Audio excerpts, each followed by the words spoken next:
அடவி சாம்பசிவமன்னன் அவர்கள், முருகராஜன் அவர்கள், ப்ரொடியூசர் முருகராஜன்.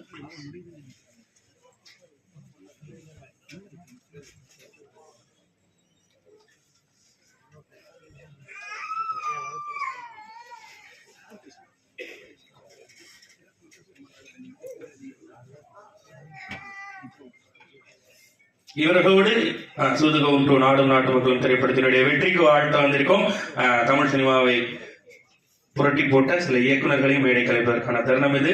திரு கார்த்திக் சுப்புராஜ் அவர்கள்.